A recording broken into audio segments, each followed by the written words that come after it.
একগুচ্ছ ঘন কালো চুলকে তেল মশলা মাখিয়ে আগুনে পুড়িয়ে বানানো হচ্ছে বারবিকিউ।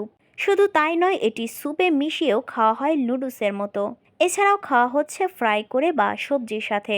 শুনতে অদ্ভুত লাগলেও চীনের স্ট্রিট ফুডের তালিকায় বরফের বারবিকিউয়ের পর এবার দেখা মিলল অদ্ভুত চুলের বারবিকিউয়ের। চীনের চেংডু শহরের নতুন এই খাবারের ট্রেন্ডে যোগ দিয়েছে ভোজন প্রেমিকেরা।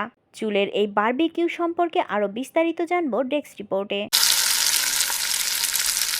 চুলের এই বারবিকিউর নাম দেওয়া হয়েছে গ্রিলড হেয়ার। এর মজাদার গন্ধ আর অদ্ভুত চেহারার কারণে রাতারাতি জনপ্রিয় হয়ে উঠেছে সোশ্যাল মিডিয়ায়। কালো সুতার মতো এই লম্বা খাবার চুলের মতো দেখালেও আসলে কিন্তু এটি মানুষের চুল নয়, মূলত এটি এক ধরনের বিশেষ শৈবাল, যা দেখতে একেবারেই মানুষের চুলের পিণ্ডির মতো।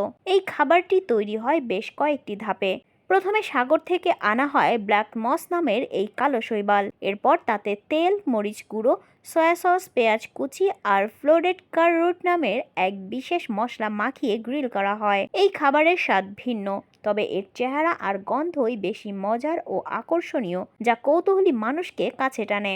রেস্তোরাঁ মালিক এই খাবার প্রথমে একদল বন্ধু মিলে মজার ছলে তৈরি করেছিলেন। তাদের মধ্যে অনেকেই অদ্ভুত জিনিস নিয়ে এক্সপেরিমেন্ট করতে ভালোবাসেন। এরপর সোশ্যাল মিডিয়ায় তাদের এই খাবারের পোস্ট দিতেই তা ভাইরাল হয়ে যায়। চেংডুর মানুষজন সাধারণত মজাদার নতুন নতুন খাবার চেখে দেখার জন্য খুবই আগ্রহী, আর এই খাবারও তার ব্যতিক্রমী নয়। এই কালো মস দেখতে চুলের মতো হওয়ায় অনেকেই একে হেয়ার ভেজিটেবলও বলে থাকেন। এটির বেশিরভাগ চীনের শুষ্ক ও অনুর্বর মরুভূমির অঞ্চলে জন্মায়।